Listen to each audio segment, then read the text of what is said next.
Hello everyone, here is the session on future continuous tense. The second type under future category. Main category future.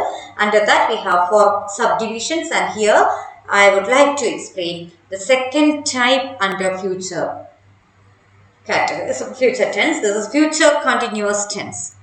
As the name refers, it is going to be a continuous. The actions may be of a continuing nature.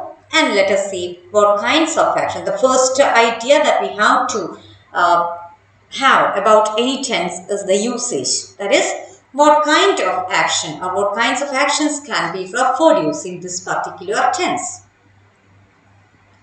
To refer to an ongoing action in the future. That is all. It's a very simple definition or a simple explanation. To refer to an ongoing action in the future. It's not unlike in the simple future tense, it's an action that is yet to take place.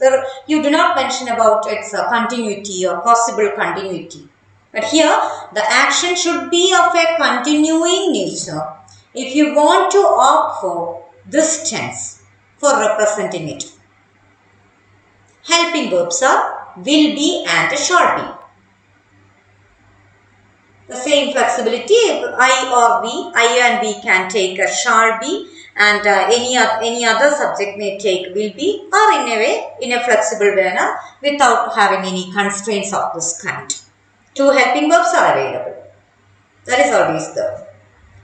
Then the formation, before that, the main detail we have to know, the next three, the third detail we have to know about a tense is its verb form.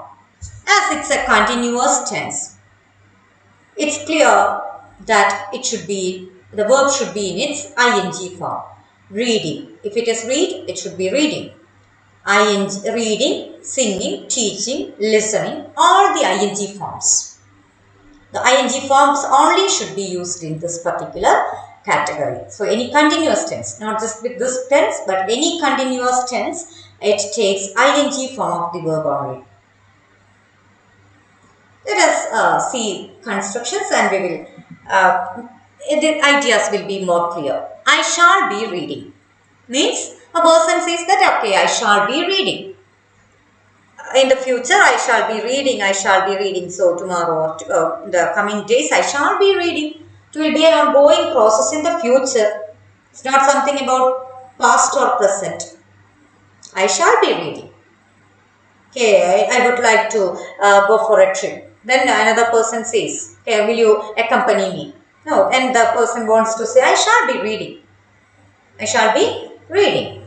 Then another person wants to be okay. Yeah, I shall not be reading. I will come.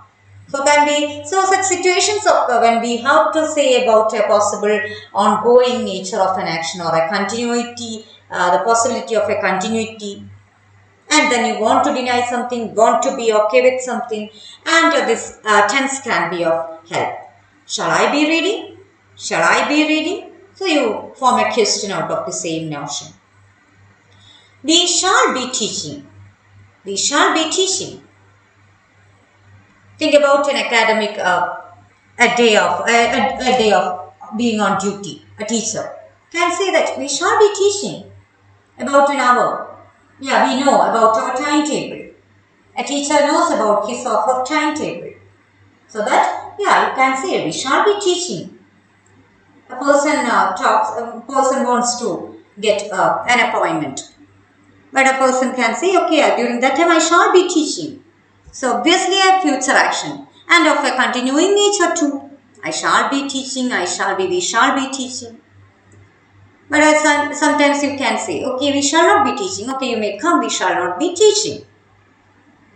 It's okay that we can meet, you can talk, because we shall not be teaching. As the time mentioned, you can know whether you have a teaching session there. So you can deny the possibility of such a continuing action. We shall not be teaching. Shall we be teaching? So again, if you want, you can form a question in this way. Shall we be teaching? The same way, you will be learning. Think that an acquaintance of yours is going to have an examination. preparing for an examination. So you will be learning. You can say it's a possible action, continuing action in the future. You will be learning. Tomorrow or next coming days, you will be learning. An action in the future, but of an ongoing kind also, and of an ongoing nature also. You will be learning. But if someone wants to deny that, you will not be learning. Will you be learning? Want to ask, okay, if I come, if I call you, will you be learning? Will it be a disturbance? So for that, if you want, at times you want to ask such questions. All these are helpful in our daily life communication. It's not just for the sake of, writing down for the examination or answering some questions on this for certain examinations, but in daily life conversation, English usage, you can make use of all these ideas. Then, another example, they will be talking. They will not be talking. Will they be talking? Think about a speech competition or something. So you can talk about someone to be okay. They will be talking. That will be an ongoing action. It's not going to end in a minute or second. So obviously such actions can be of an ongoing kind. They will not be talking. You want to deny negative sentence. And again an interrogative sentence. Will they be talking? Will they be talking? Then the last example for that. Yeah. She will be singing. She will not be singing. Will she be singing? You make a positive sentence, positive declaration. She will be singing using future continuous tense. Then a negative sentence in future continuous tense.